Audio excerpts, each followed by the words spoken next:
guys, selamat datang lagi di teman cerita. Nih kita mau curhat ya. Nih udah buka puasa, kita boleh ngomel-ngomel pokoknya. Jadi kan harusnya videonya tuh tayangnya Kamis kemarin yang sesuai jadwal ya. Bener kok, majikan kita nggak bohong. Kita nih udah puasa ya, puasa sama puasa. Udah bikin video puasa-puasa siang-siang jam 11 coba. Lagi ngejograk itu tuh cahayanya tuh. Kita bela-belain begitu kan. Sampai kering kerontang bener dari jam 11 sampai azan zuhur itu kita kagak jadi buka.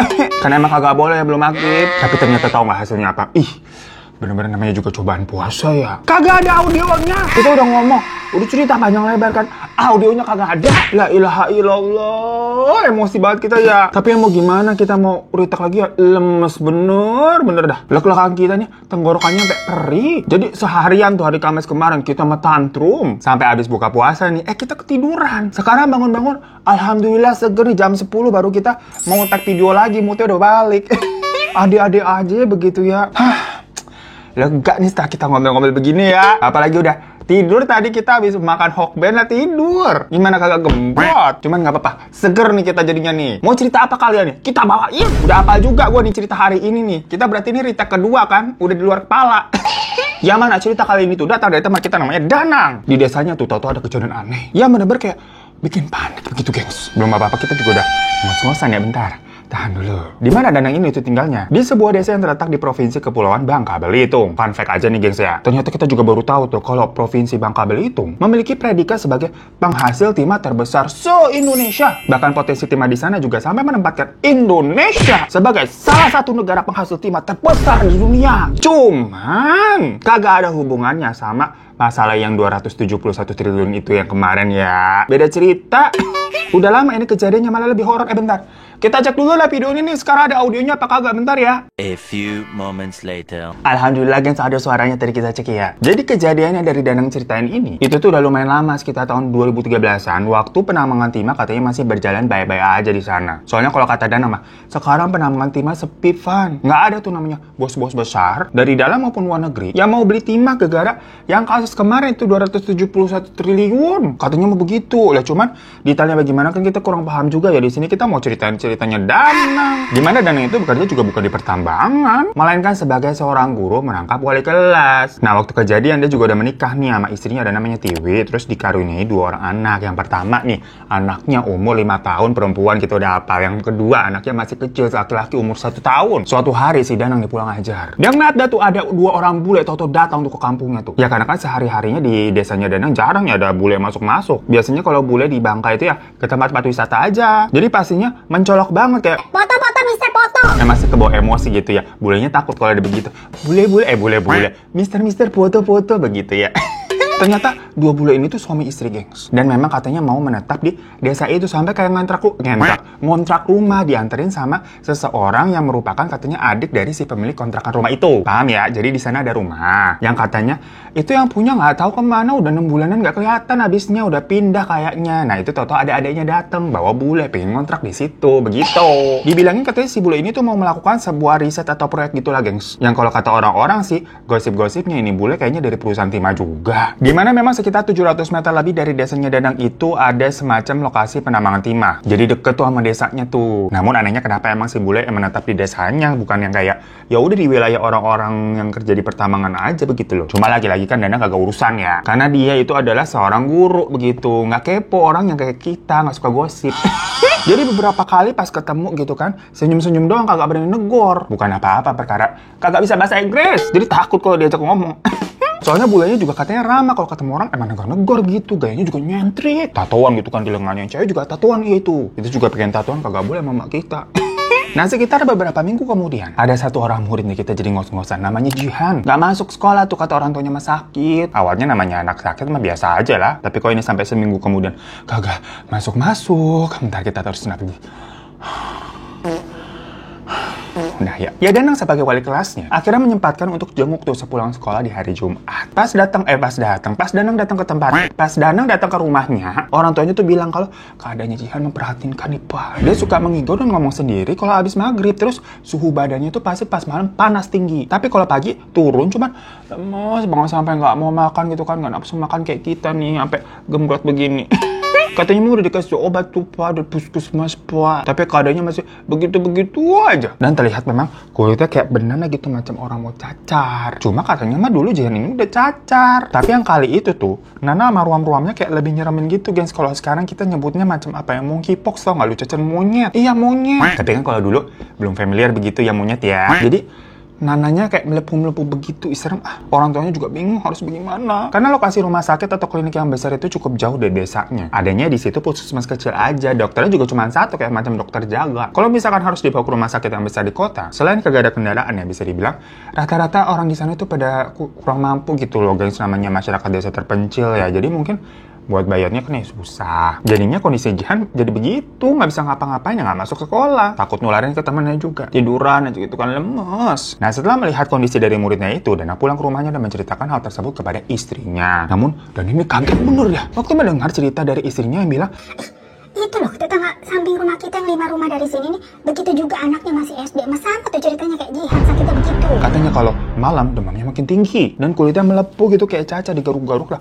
Jadinya luka pada membusuk. Mendengar kesamaan tersebut ya dari ceritanya, dan Anda berpikir apa ada penyakit baru gitu semacam virus yang menyebar di desanya. Atau mungkin si anak-anak ini pergi ke laut yang masih di sekitaran sana jadi teriritasi tuh kulitnya. Karena kalau kata Dana kan di daerahnya itu kan dekat Penambangan Timah. Nah biasanya kalau namanya Penambangan Timah itu tuh di laut memang. Jadi apakah laut di sekitaran daerahnya itu sudah tercemar timah, terus si anak-anak main di situ gitu loh. Nah pokoknya pas malam tiba nih, si Dana kan tidur, tau-tau pintu rumahnya diketok.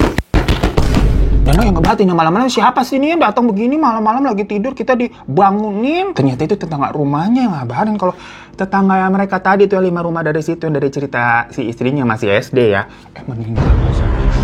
Ini unia, Nenang kaget tuh, langsung bangunin istrinya. Mereka kesana dan bantu-bantu tuh sampai besoknya akhirnya dikuburkan setelah habis zuhur di hari Sabtu. Nah tapi kan pas di situ si Danang jadi keingetan sama kondisinya si Jihan tuh. Muridnya kan sama begini nih, jangan sampai bernasib dengan tetangganya itu meninggal nih akhirnya nih. Jadi hari itu Sabtu ya Danang mampir lagi ke rumahnya Jihan. Malah makin parah, ternyata geng squarnya bilang si Jihan dari semalam ngamuk-ngamuk, katanya nggak kuat rasa gatungnya jadi digaruk-garukin sampai luka, sampai keluarganya tuh ngikat tangannya Jihan biar nggak garuk-garuk terus. Maksudnya kita juga harus diikat ya biar nggak pecicilan. Diam.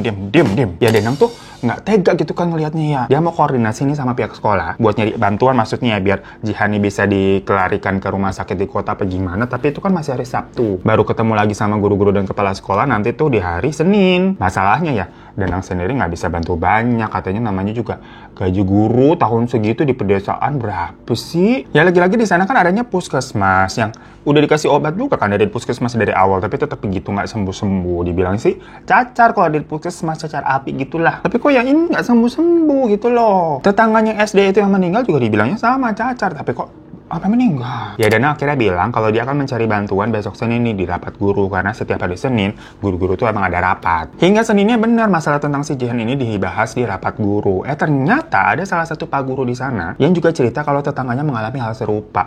Nggak cuma bapaknya kena, ada yang istri yang kena, ada anak yang kena, jadi macam-macam guys, gak cuma ke anak-anak. Wah ada apa nih kok orang-orang pada kena cacar begitu? Ya tahu sih ini kan semacam virus, tapi kalau sampai orang dewasa juga kena kan mulai mengkhawatirkan nih. Karena biasanya cacar itu kan terkena ke orang waktu kecil, rata-rata begitu kan. Terus pas gedenya udah nggak kena lagi karena kecilnya udah kena. Ya walaupun ada beberapa kasus sih bisa kena 2 kali, pas gedenya kena lagi. Tapi kan ini jatuhnya mendadak nular ya ke orang-orang gitu. Nah pada berinisiatif kalau gitu kita minta tolong aja deh ke pusat gitu, datengin dokter nih biar ada bantuan buat pada periksa. Karena lagi-lagi dokter di puskesmas mereka tuh cuma satu dokter jaga yang dari dulu dirasa emang di dokter kurang paten. Gak cuma menangani kasus yang membingungkan ini ya, dari dulu misalkan kasus-kasus biasa flu doang gitu kayak dikasih obat, tapi itu obatnya kayak kagak mujarab nih. Oh dokter kayak malpraktek, nggak ngerti apa gimana sih. Makanya rata-rata penduduk di sana tuh kayak jadi nggak percaya, males lah datang ke puskesmas. Udah beralih aja ke pengobatan alternatif yang memang jadinya lebih murah juga jatuhnya ya. Ya udah akhirnya kepala sekolah bilang kalau dia mau mengusahakan minta tolong ke pusat, macam kayak minta program kesehatan desa gitulah, mengirimkan dokter-dokter dari kota. Nah di situ ada salah satu guru namanya Pak Guru Ahmed yang menyarankan untuk kayak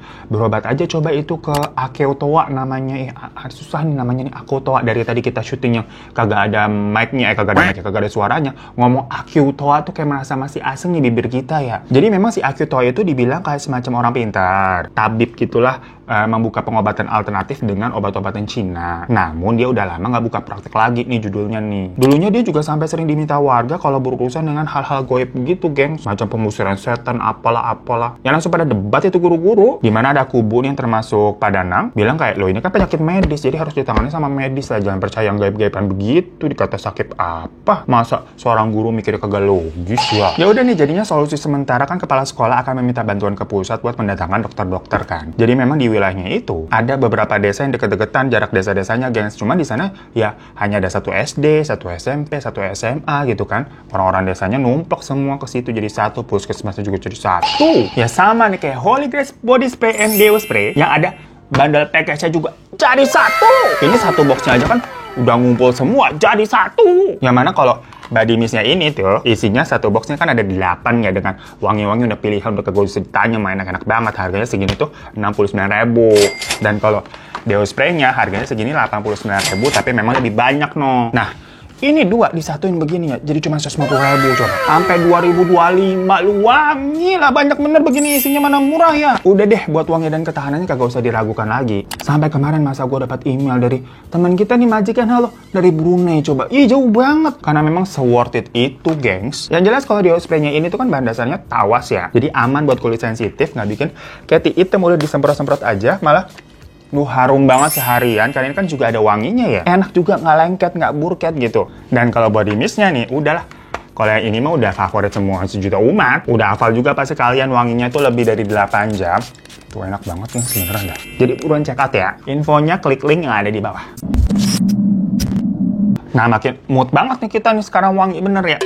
Pokoknya 3 hari setelah rapat tadi tuh, anak dari Pak Guru Ahmed yang kemarin ngomong juga sama si Danang, kena gengs tuh sakit cacar. Katanya si Pak Guru Ahmed udah sempat bawa anaknya ke puskesmas. Di puskesmas tuh banyak banget orang berobat sama penyakit yang sama sampai ngantri. Ya akhirnya sama dia dibawa lah tuh ke Akyu-Toa. Baru diobatin nih malamnya, demamnya langsung turun. Cacarnya sih masih ada ya, masih muncul gitu. Katanya kan soalnya masih baru, tapi lama-kelamaan bakal mengering, dibilang begitu. Dan di situ juga si Akyu-Toa bilang kalau semua ini katanya ulah orang asing yang lagi datang ke desa mereka. Disuruh hati-hati tuh Pak Guru Ahmed tuh, katanya kalau bertemu sama orang asing itu jangan pernah menatap matanya, berbahaya.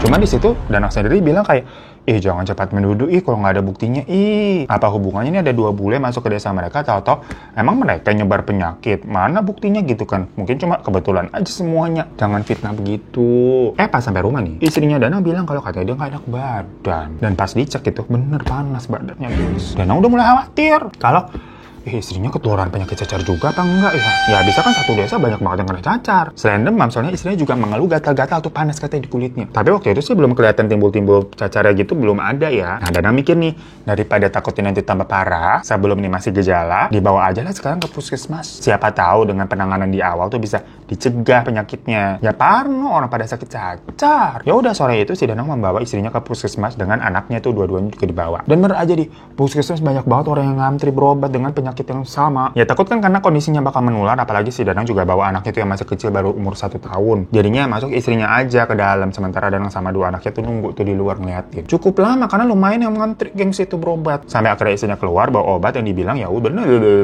katanya emang jadi istrinya keluar bawa obat, dibilang ya itu memang gejala cacar yang mau timbul juga begitu, maksudnya susah banget. Dan diusahakan juga katanya jangan dekat-dekat dengan anggota keluarga lainnya, apalagi kalau masih punya anak kecil. Jujur Danang lemes ya dengar begitu ya. Kalau istrinya juga kena, capek kita. Akhirnya malam itu ya mereka tidurnya terpisah nih, dimana sang istri tidur di kamarnya, anak-anak tidur di kamar mereka sendiri, dan Danang gelaran di ruang tengah karena katanya nggak cukup kalau si Danang tiduran di kamar anaknya. Namun malamnya istrinya manggil-manggil Danang tuh, katanya aduh panas, gatel gitu, sampai nangis-nangis gengs katanya gengs. Danang ya bingung ya bilang, aduh jangan digaruk nanti luka begitu kan. Habis si istrinya garuk-garuk mulu pakai kuku kan jadi boset itu luka. Akhirnya Danang cuma bisa bantuin naburin bedak gatal tuh di punggung istrinya aja. Besok paginya bener tuh baru muncul kelihatan cacar-cacarnya udah mulai menjalar kayak orang alergi. Udah mulai melebur gitu kan, melebar ke seluruh tubuh. Namun hari itu kan Danang tetap masih harus ngajar. Namun yang jaga anak-anaknya siapa nih? Karena kan nggak boleh dekat-dekat sama ibunya, takut ketularan. Akhirnya hari itu anak-anaknya dititipin ke tetangga sementara, dan Danang tetap berangkat mengajar tuh yang niatnya mau ngambil cuti juga, bilang ke kepala sekolah. Dan di sekolah pas Danang mengajukan cuti, Pak kepala sekolah sama guru-guru yang denger ya tahu alasannya memaklumi. Cuman Pak Guru Ahmed tuh yang waktu itu anaknya bilang kena juga, cerita kalau cacar anaknya udah mulai kering. Walaupun jatuhnya belum sembuh total ya, cuma udah nggak demam dan udah mulai kering aja. Kayak tinggal nunggu bekas-bekasnya gitu kan hilang ya. Kalau bekas cacar kan emang lama. Ya udah nih, pokoknya waktu itu kan hari Kamis, si Danang minta izin cuti sampai hari Senin buat lihat perkembangan istrinya. Dimana itu kan kepotong Sabtu, Minggu, jadi izin cutinya 2 hari. Tapi di malam Kamisnya itu istrinya udah nangis-nangis terus gitu, teriak-teriak gak tahan, sakit. Habisnya meriang gitu kan, menggigil, gatal-gatal, pokoknya garuk-garuk gak karuan. Danang cuma bisa nenangin aja tuh di situ tuh. Tapi istrinya mah terus bandel garuk-garukin semua sampai beberapa bisulnya tuh kecil-kecil pecah mengeluarkan air. Nah besok Jumatnya nih, Danang dapat kabar dari sekolah kalau anak muridnya si Jihan itu meninggal. Wah di situ Danang benar-benar kaget banget, sedih dan panik juga loh. Sampai meninggal gitu kan. Akhirnya lagi-lagi dia nitipin anak-anak sebentar ke tetangga buat pergi melayat tuh abis sholat Jumat. Di sana orang tuanya Jihan bilang kalau kondisinya Jihan ini memang tidak membaik terus, dan terakhir tenggorokannya malah kayak membekak, dan Jihan bilang kalau dia tuh sulit untuk bernafas. Di situ kepala sekolah yang datang aja juga merasa bersalah karena kan berarti usahanya dia buat manggil dokter tuh masih proses nih. Lah udah telat istilahnya nih, Jihan udah kegada. Dan kondisi seperti itu membuat Danang jadi makin kepikiran sama istrinya. Akhirnya dia langsung ngobrol lagi sama Pak Guru Ahmed. Nanya, itu kemarin anak yang berobat ke Akioto beneran udah baik kan Pak? Iya bener udah baik kan, katanya begitu. Tinggal nunggu bekasnya aja tuh, koreng-korengannya tuh mengering gitu kan, hilang. Namun Pak Ahmed di situ emang bilang kalau Pak Akioto ini sebenarnya udah nggak buka praktek. Cuma emang dia tuh udah kenal lama dari dulu waktu masih Akioto buka pengobatan. Pak Guru Ahmed ini emang pasien yang sering berobat jadi kenal gitu loh. Makanya dia minta tolong. Coba aja kamu kesana dulu lah, minta tolong, bilang aja tahu dari saya, dari Pak Guru Ahmed. Ya udah akhirnya sehabis pulang melayat dari situ Danang ke rumahnya Pak Akioto. Cerita tuh tentang keadaan istrinya, dan bener aja sih Akioto bilang, aduh saya udah lama nih nggak buka praktek, kayak mau menolak secara halus gitu loh. Ya Danang langsung bilang, tolonglah Pak, ini saya tahu dari Pak Ahmed itu, saya seorang guru juga. Dan di situ kayak Pak Akioto kayak mikir-mikir kayak semacam orang ragu-ragu, terus habis itu bilang ya udah nanti saya ke rumah. Bener tuh Akioto ke rumah. Namun waktu itu dia kayak cuma ngecek dari depan kamar, ngeliatin dong, jadi belum masuk tuh megang istrinya, enggak. Tapi dia langsung bilang sama Danang kalau katanya istri kamu nih sama aja sakitnya kayak anaknya Pak Ahmed gitu. Ya tapi kan Danang nggak ngerti maksudnya apa Pak. Akioto tuh bilang kalau ada lelembut yang sedang jilatin kulit istrinya sampai melepuh dan gatal-gatal begitu. Dia dengar begitu, si Danang kok jadi kayak begini. Kirain dia Akioto bakal ngecek macam tabib gitu kan, dikasih obat yang macam obat-obatan tradisional Cina gitu ya, racik sendiri. Soalnya Akioto ini kan memang keturunan Chinese dan dulunya buka pengobatan alternatif China. Kenapa Toto dibilang ada lelembut yang jilatin istrinya? Dan yang nggak percaya lah, dia langsung kayak drop gitu pas dengar begitu. Wah, nggak bener nih orang. Dia bilang, maaf Akio, saya niatnya dikira saya Akio datang ke sini tuh buat mengobati istri saya mungkin dengan obat-obatan tradisionalnya si Akio. Namun jika sampai dikait-kaitkan dengan hal kayak begitu, ya menurut saya apa ya Akio? Saya nggak percaya orangnya dengan hal-hal seperti itu. Di situ sih Akio diem aja, nggak merasa tersinggung apa gimana, mukanya lempeng banget. Cuma si Akio kayak manggil Danang buat mendekat kepadanya gitu dan ngusapin tangannya nih ke matanya Danang kayak gini. Shock banget sih Danang. Tahu-tahu ngeliat ada makhluk pendek berwarna abu-abu, telanjang gitu gengs, kepalanya botak tapi kayak ada tanduk kecilnya, lidahnya panjang lagi jilatin istrinya. Danang gemeteran di situ sampai jatuh ke lantai. Akioto langsung ngusap matanya lagi dan seketika itu juga Danang nggak ngeliat apa-apa. Maksudnya udah normal lagi nih, dia cuma ngeliat istrinya sendirian, bingung gitu kan, kok suami saya tuh si Danang sampai jatuh ke lantai, kenapa? Di situ Danang baru percaya apa yang dikatakan tadi tuh sama Akioto. Dia sempat ngeliat sendiri, serem benar. Langsung dia minta tolong, Akio gimana caranya nih biar istri saya sembuh. Akio bilang akan mengusahanya, namun sebenarnya ini tuh butuh uang yang tidak sedikit untuk biaya ritual, beli ini beli itu, kayak gitu. Ya pokoknya mendadak si Danang udah nggak peduli lah sama gajinya, bakalan semua habis dipakai, udah nggak peduli gaib-gaiban tuh ternyata bener ada tuh gimana. Karena ya dia beneran ngeliat sendiri tuh ada makhluk jilatin istrinya. Dan Danang nggak mau istrinya nanti bisa tambah parah sakitnya, bahkan meninggal seperti tetangga dan muridnya ya. Akhirnya dia memberikan tuh uang tabungannya ke Eko Toa. Habis itu ya si Eko pamit, biar katanya buat menyiapkan perlengkapannya, nanti malam bakal kembali lagi. Dan selama itu si Danang nangis-nangis di samping istrinya tuh. Tapi dia nggak berani cerita apa yang tadi dilihat, soalnya takut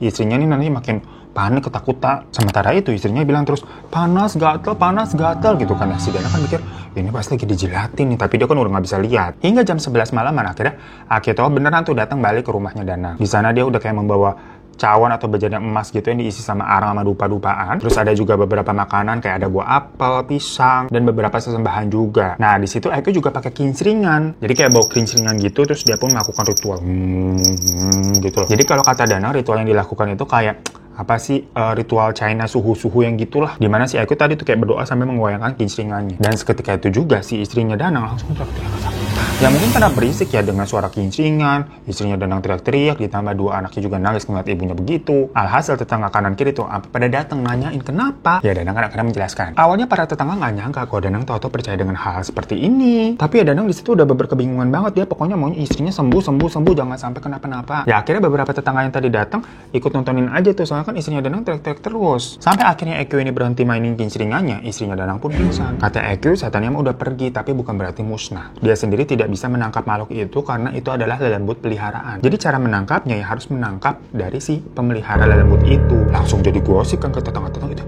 Maksudnya apa tuh? Habis itu ya Echo pulang, katanya nanti istrinya bakal siuman kok, kamu tunggu aja. Dan Danang pun diberikan kayak semacam bubuk puyur gitu yang racikannya si Echo. Baru tuh emang bener obat Cina ya. Namun sebelum pulang si Echo ini bilang ke Danang untuk jangan deket-deket sama dua orang asing yang lagi ada di desa mereka. Karena mereka berdua itu mencurigakan dan menurut Echo berbahaya. Abisnya dia merasakan ada energi jelek dari si dua orang asing ini. Danang tapi kan kayak masih kalut gitu ya, dia cemas banget nungguin di samping istrinya belum sadar, tapi akhirnya siuman juga. Istrinya bilang kalau dia katanya udah nggak merasakan gatal sama demam, cuma cacanya masih kelihatan yang nggak tahu hilang. Sampai 2 hari kemudian ngering tapi gengs mulai kempes. Wah manjur mujarab bener berarti nih aku tua ya. Dari situ Danang cerita nih ke orang-orang dan mulai menyebar. Soalnya Danang kan berprofesi sebagai guru yang banyak dihormati juga, dianggap emang jujur. Selama ini Danang nggak pernah neko-neko lah orangnya. Jadi kalau ada orang yang nanya tentang istrinya kayak, Pak katanya istrinya sakit kemarin bisa sembuh gitu, gimana caranya? Keluarga saya juga kena gitu kan. Ya Danang cerita kalau diobatinya ke Aketowa gitu loh maksudnya. Dan waktu si Danang cerita ke Pak Ahmed ya, bertukar informasi kan, iya istri saya ini akhirnya udah sembuh, makasih ya Pak udah dibilangin tentang Aketowa. Nah di situ Pak Ahmed nanya,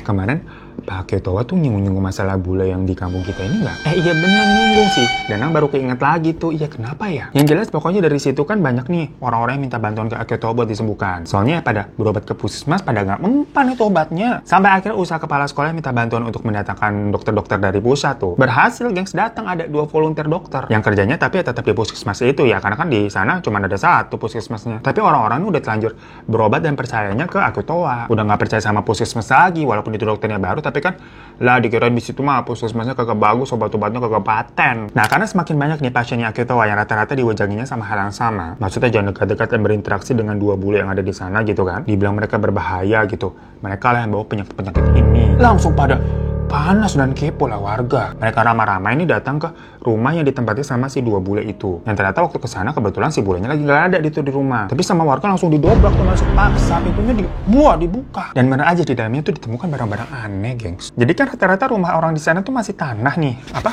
Lantainya bukan keramik, enggak tanah. Ada juga yang kayak semacam rumah-rumah panggung gitu, gengs. Di tanahnya itu ada simbol pentagram yang dibuat dari garam. Terus ada bekas lilin-lilin juga yang udah meleleh di sekelilingnya, dan ada beberapa lembaran kartu tarot yang udah kebakar. Wah, langsung kaget kan warga. Beneran berarti ini si bule yang menggunakan ilmu hitam di desa kita. Tapi pas dilihat di sekeliling rumahnya itu, barang-barang dari bule itu udah nggak ada. Maksudnya udah nggak ada tas sama baju-bajunya gitu loh. Udah dibawain, nampaknya emang bulenya kayaknya udah pergi tuh, udah kabur kali, tahu warga mau gerbek. Berarti bener nih, bulenya ada maksud jahat nih. Tahu mau digebok langsung lari tuh kabur. Kebukti dong berarti ini omongannya Aketowa. Jadinya makin banyak warga lagi yang rame untuk berobat ke Aketowa tuh, minta disembuhin. Puskesmas sampai kosong, kagak ada yang berobat di sana, kan. Yang berobat ke Aketowa nggak cuma orang yang kena cacar doang, sakit apa gitu, flu atau apalah gitu, berobatnya juga ke Aketowa. Yang sebenarnya kan memang sebelumnya Aketowa buka pengobatan alternatif memang ya. Ya tapi dia udah 6 bulanan berhenti karena katanya memang energinya kekuras tuh semakin umur juga. Jadi fisiknya udah mulai lemah, dia butuh istirahat lah. Namun setelah tahu-tahu di desanya muncul penyakit yang aneh-aneh nih, banyak orang yang minta bantuan ke dia juga kayak tergerak hatinya gitu, yang nggak enak, akhirnya mau nolong. Dan karena udah rehat 6 bulanan juga udah mulai pulih tuh energinya. Ya kalian juga kalau dikasih cuti 6 bulan juga langsung fresh gitu kan, mukanya kagak mumet. Namun sekitar 5 hari dari tadi warga gerebek rumah bule dikontrakin, bule itu datang lagi, dua-duanya suami istri, gengs, dengan membawa alat-alat yang kayak aneh deh.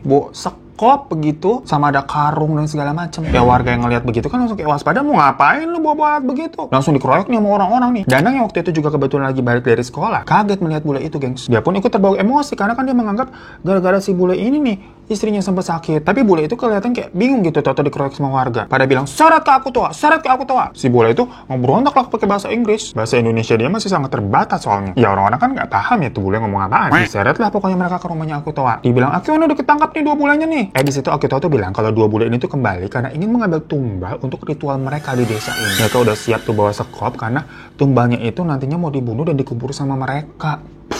Ya ngamuk lah itu warga dengar begitu. Sementara bule kan terus ngoceh terus ya pakai bahasa Inggris, tetap warga kagak paham. Ya Danang juga waktu itu kagak paham. Akhirnya sama bule warga benar-benar apa yang babak belur, gengs. Sampai udah lemes, udah nggak bisa ngapa-ngapain gitu. Danang langsung nyetep warga ya karena kan takut ntar bulenya sampai meninggal begitu misalnya. Jangan sampai dibunuh juga. Kalau begitu apa bedanya sama bule begitu kan? Sama-sama pembunuh dong, si bulenya ini mau bunuh warga, warga juga membunuh si bule. Udah jangan stop dulu. Akhirnya mereka ikat tuh dan masukkan si bule itu ke kandang kambing. Sembari warga nih rembukan mau diapain nih 2 bule nih. Nah, mendengar ada pengeroyokan, 2 dokter volunteer yang ada di puskesmas tuh datang. Mereka nanyain keadaan bulenya gimana, katanya dikeroyok, digebukin gitu ya. Karena sebagai dokter mereka bilang nggak bisa membiarkan nih ada orang terluka. Tadinya sama warga udah diperingatin, udah nggak usah dibantu orang itu, orang jahat tuh bule. Cuma 2 dokter itu tuh pengen ngecek aja nih keadaannya. Ternyata bener babak belur, gengs. Sampai udah lemes nggak bisa ngapa-ngapain. Dokternya malah marahin warga tuh, dibilang jangan main hakim sendiri nih, bulenya tetap harus dirawat nih. Cekcok lah itu. Yang jelas dokter tuh menjelaskan kalau bulenya ini sampai meninggal nanti warga yang bisa kena masalah. Karena kan ini bulenya orang asing, pasportnya ada tuh dilihat ternyata orang Kanada. Dan dokter tuh bilang, ya udah kalau kalian mau menahan ini bule, tahannya di puskesmas aja sekalian ya diobatin, tapi nanti bangsanya kita kunciin. Sekalian mungkin kalian bisa lapor ke polisi. Yang jelas luka-luka dan keadaan bule ini tuh harus dirawat, kalau nggak bisa lewat. Pokoknya warga nggak bisa main hakim sendiri. Ya udahlah, akhirnya warga pada diam dan setuju kalau bulenya itu ditahannya di puskesmas. Tapi nggak ada satupun warga yang mau pergi ke kota buat lapor polisi juga sih untuk membuktikan bule ini pakai ilmu hitam gitu-gitu kan, soalnya susah ya. Intinya mah warga juga bingung nih bule harus diapain sebenarnya. Makanya kayak mau dihajar, dimatiin aja gitu biar kelar kan, cuman nggak gitu juga caranya ya. Sementara Akito tuh bilang ke dokternya kalau 2 orang asing itu berbahaya loh. Cuma ya dokter tetap bebel tuh dua-duanya, tetap bawa ke puskesmas akhirnya. Namun malam harinya 2 dokter itu total lari teriak-teriak ke rumah warga. Katanya mereka diteror sama makhluk yang menyeramkan. Bentukannya kayak manusia pendek dengan kulit warna abu-abu gitu, palanya gundul, ada tanduknya persis sama yang dilihat dengan Danang. Ya rame-rame warga langsung ke puskesmas dong, tapi di sana mereka nggak nemuin apa-apa. Termasuk si 2 bule yang harusnya di sana juga udah kabur, ternyata nggak ada. Ya si dokter-dokter itu langsung disalahin karena bulenya kok bisa kabur, dan akhirnya mereka malah diusir dari desa itu dokternya karena dinilai lalai gitu kan, sampai bulenya bisa kabur, nantinya membahayakan warga desa. Bener aja, soalnya setelah itu banyak warga desa yang makin terjangkit penyakit lagi, gengs. Dan alhasil makin banyak juga yang datang ke Ekotoa buat dilakukan pengobatan, sampai Ekotoa tuh kewalahan membatasi pasien karena nggak sanggup, energinya terkuras banyak. Ya sekarang nanganin cuma Ekotoa doang, soalnya si dokternya itu kan udah pada diusir, tinggal ada 1 dokter yang biasa dokter jaga itu kan. Tapi kan warga udah nggak percaya sama yang itu dinilai kagak manjur. Sampai akhirnya banyak warga yang jadi berberantem tuh minta didahulukan untuk diobati, sampai gede-gedean tuh berani bayar berapapun asal didahulukan. Karena kondisi orang-orang di beberapa kampung di sana itu makin menyebar sakitnya. Mereka mikir pasti nih gara-gara si bule yang dendam tuh udah berhasil kabur tuh, jadi langsung membuat orang-orang di sana makin banyak lagi yang sakit. Akibatnya ya beberapa orang juga banyak yang meninggal nggak selamat perkara si Akito yang nggak bisa ngehandle satu-satu. Yang nggak kehandle ya udah lewat. Di tengah kekeosan itu, tahu-tahu 2 bule itu datang lagi ke desa, gengs. Kali ini dengan 1 orang Indonesia sama 2 polisi. Keadaan bule itu masih kayak bengkap-bengkap gitu, masih ada bekas-bekas memanah biru-biru. Ya tentunya warga langsung kaget tuh, heboh. Tuh udah mau dihajar lagi nih. Tapi langsung ditenangin sama si orang Indonesia ini, di mana dia adalah adik dari si pemilik rumah yang bule kontrakin. Yang waktu itu emang bawa ke desa juga. Namanya Romi. Nah, kakaknya Romi yang punya rumahnya itu tuh namanya Andika, sama ada istrinya namanya Ismi. Di mana katanya Andika sama Ismi itu udah hilang kurang lebih 6 bulanan. Kan memang warga juga udah nggak ngeliat mereka 6 bulanan ya. Dan Romi udah melakukan berbagai cara, mulai dari lapor polisi tapi nggak ada clue, polisi juga nggak bisa menemukan apa-apa. Sampai nanya ke orang pintar yang termasuk adalah si pasangan bule ini yang bernama James dan Helena. Jadi gini ceritanya. Helena itu ternyata cenayang, gengs. Dimana dia sama suaminya James emang lagi liburan tuh di Bangka yang dipandu sama Romi sebagai pemandu wisata lokal di sana. Ketemu mereka. Pas tahu Helena ada cenayang, Romi langsung cerita kalau katanya ternyata dia sering dimimpiin dan kayak diliatin sosok kakaknya tuh Andika. Tapi nggak tahu apa maksudnya. Ya mungkin minta tolong apa gimana kan. Secara memang kakaknya udah nggak kelihatan nih selama 6 bulan gak ada kabarnya. Dan bener aja waktu diterawang sama Helena dibilang kakaknya katanya udah meninggal. udah meninggal gimana? Terus di mana tapi mayat kalau udah meninggal? Nah, buat mencari lebih tahu lagi, Helena katanya perlu ritual di rumah yang bersangkutan, yaitu berarti di rumah Andika langsung. Makanya dia tinggal di sana bersama James dengan dibilanginnya ngontrak gitu, padahal ya sepengetahuannya si adiknya Romi juga nggak ngontrak, udah ditempatin di situ. Dan Romi bilang ke warga desa kalau katanya bule ini mau melakukan penelitian ya biar cepet aja. Soalnya kalau bilang mau ritual segala macam ntar jadi omongan lah. Makanya pas warga ke dalam terus menemukan kayak ada ritual gitu kan dari garam bentuk bintang segala macam, ya emang itu yang dilakukan sama si Helena, melakukan penerawangan ritual bermalam-malam gitu kan untuk mencari tahu kebenarannya. Dimana Helena ini mendapatkan petunjuk kalau sepertinya ada sesuatu di bawah lantai rumah itu. Namun kan mereka kesana itu nggak bawa alat-alat selain alat-alat ritual ya, cuma bawa garam, apa sih, lilin, baju-baju segala macam. Jadi mereka tuh pergi ke kota buat ngambil alat-alat tuh kayak skop segala macam, sekalian laporan ke Romi juga. Tapi memang pada saat itu Romi lagi nggak bisa ikut karena lagi ada kerjaan. Di sisi lain, Helena juga bilang katanya di rumah tersebut dia sering diganggu sama makhluk berwarna abu-abu dengan tanduk di kepalanya, tapi Helena bisa mengusirnya karena tahu caranya. Ya udah, tapi pas dia tahu-tahu balik tuh bawa sekop sama suaminya segala macam, karung gitu kan yang maksudnya mau menggali tanah, diamuk warga, dibilang katanya dia kesana mau nyari tumbal. Sampai digebukin kan, akhirnya dikunciin tuh di puskesmas. Dan di puskesmas itu tahu-tahu si makhluk abu-abu itu datang buat mengganggu si dua dokter yang lagi ngobatin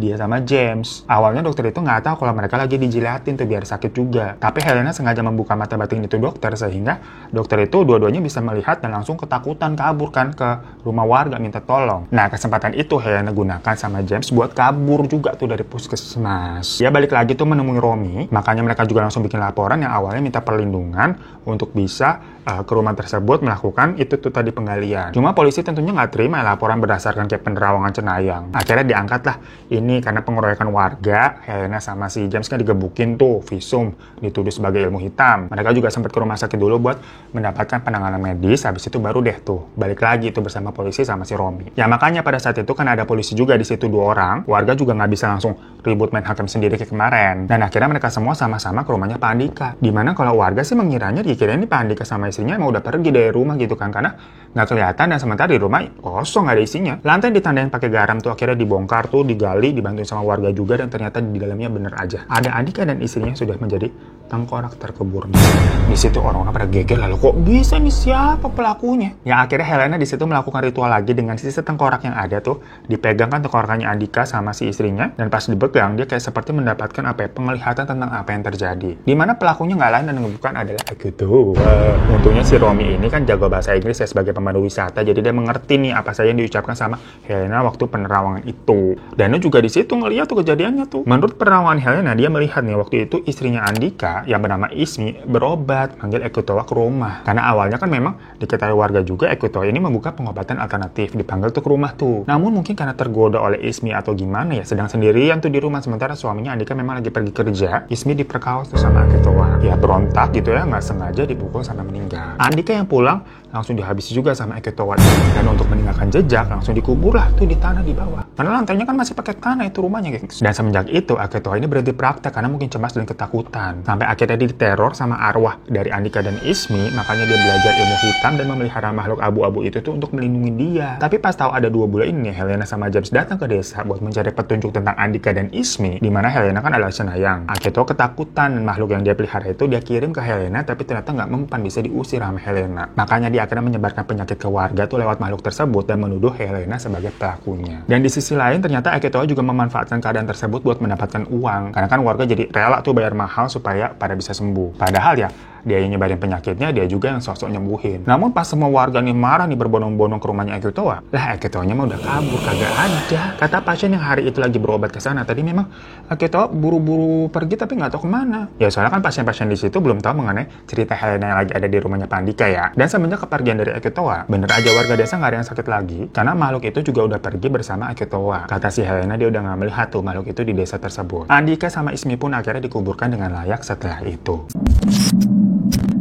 Alhamdulillah selesai juga, guys. Setelah kita ini retake 2 kali, ya Allah capek banget. Jadi itu ya cerita dari Danang tentang wabah di kampungnya, ternyata perbuatan dari Eko Towa. Yang kabur, hilang, gak ketangkap, gak tahu kemana, udah kabarin. Tapi setelah dia pergi nih, warga desa yang masih sakit memang langsung dirawat sama dokter-dokter yang datang lagi nih baru nih, langsung minta bantuan lagi, dan bener ada dokter-dokter baru yang datang ke puskesmas, ya udah dirawat dan berlangsung sembuh. Karena ternyata yang sebelum-sebelumnya walaupun udah dikasih obat nih sama dokter, tapi kan masih dijilatin sama si makhluk itu, jadi makin parah nggak sembuh-sembuh. Lah nggak nyangka ternyata si bulenya baik ya. Makanya kalian jangan judge bahasa Inggris tuh.